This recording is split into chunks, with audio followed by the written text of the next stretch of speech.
Hey guys, in some positions we can sacrifice one pawn to get some strategical advantage, like an outpost for our knight or pieces. When and how can we do this? In this video we'll talk about that. Keep watching. We'll analyze two instructive positions. This is the first one by world champion Botvinnik. He was white. Try to find the move he played here. I will explain it right now. This seems to be a very normal mid-game position. However, Botvinnik is playing a move a little surprising. He's gonna play here e5. Let's see what's the idea.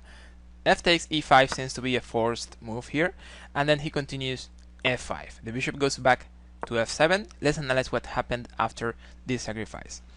Well, right now the bishop is clearly better in the great diagonal. There is a very nice outpost here for the knight on e4, but also this bishop on d6 is now a very bad piece. So it's like a very big pawn there. What happened here is that Botvinnik sacrificed the pawn to get some positional advantages. The game continues with knight e4, getting the outpost, black castles queenside, and then the queen goes to g4, attacking g7, but also there is a threat with f6, this covered check, getting the knight on e7. Black plays king b8, and then white gets the pawn back on g7, which is a little risky because the king is there. So now we're opening the file. However, white pieces are clearly better. They are controlling the center. They are getting a passed pawn here on the file. So it seems like white is still very well in this position even when they open the g file. Black plays bishop h5. And well, here Botvinnik plays rook f2, which is probably a little dubious. It seems like the right way to play was knight takes bishop, and after queen takes f6, knight g6, knight f5. And this position is very well for white. Remember, we have a passed pawn, the knight is still very good, the rook also fine, and the bishop is in a great diagonal. This bishop is undeveloped, but this diagonal is also very long, and it seems like white pieces are clearly better in this position. Instead of that, the world champion plays here rook f2, probably trying to avoid some bishop e2 with a fork over here. So rook f2 and h6, bishop d2 finishing development, and then black starts creating some trouble with rook g8 over that file. Queen f6, attacking the bishop on d6, knight goes back to c8, and then knight g6, blocking the file because clearly black could be creating some problems over there. Bishop takes g6, f takes g6, and then bishop e7. The queen goes to f7. Botvinnik has not been playing very accurately in last moves, so we need to say black is not lost. Actually, they should be slightly better in this position. The game continues knight d8, queen f5, bishop goes to h4, attacking the rook, and the rook goes to f3. The knight goes to e7 with a fork here, queen and pawn. The queen comes back to h3, attacking the bishop on h4. The knight takes the pawn on g6 now, defending and getting the pawn, and the game continues here knight f6.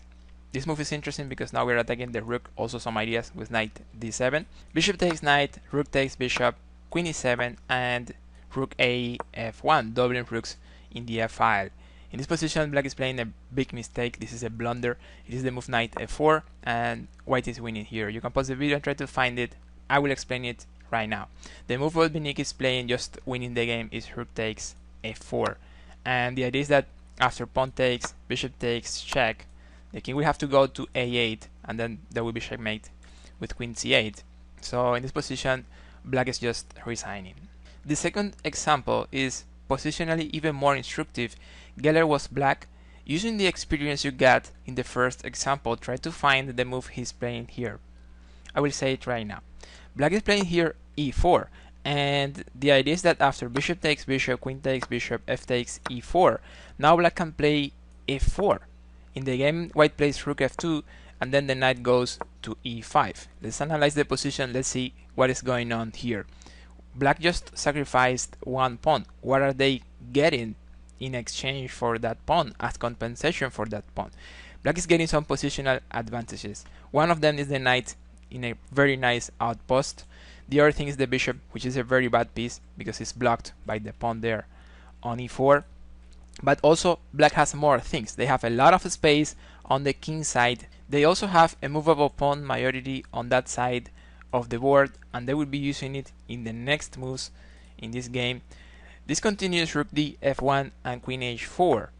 The bishop goes to d1 and the rook goes to f7.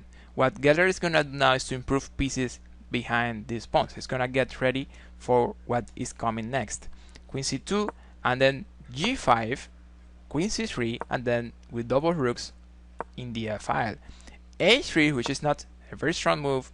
In general, we should avoid to move pawns on the side our opponent is attacking.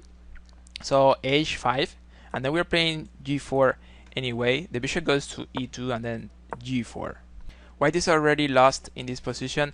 Black is playing f3, crushing white's position. However, the move white is playing is just gonna speed the defeat here, and there is this idea: rook takes pawn. What they want to do is that after the trades, they are planning to play g3 and then get the rook back using this fork. However, they probably missed this move knight f3, and this is just winning. If the bishop takes, then queen takes g3, and then there is a big material advantage, but also a very strong attack. If instead of bishop takes, black plays, for example, queen takes, we just capture, and we just capture here, promoting.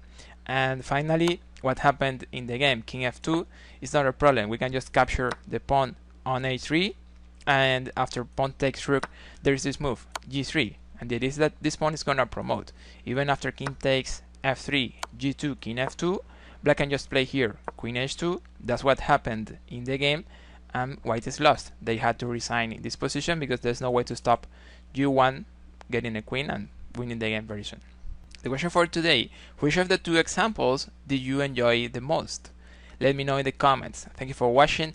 Don't forget to like and subscribe. See you on the next.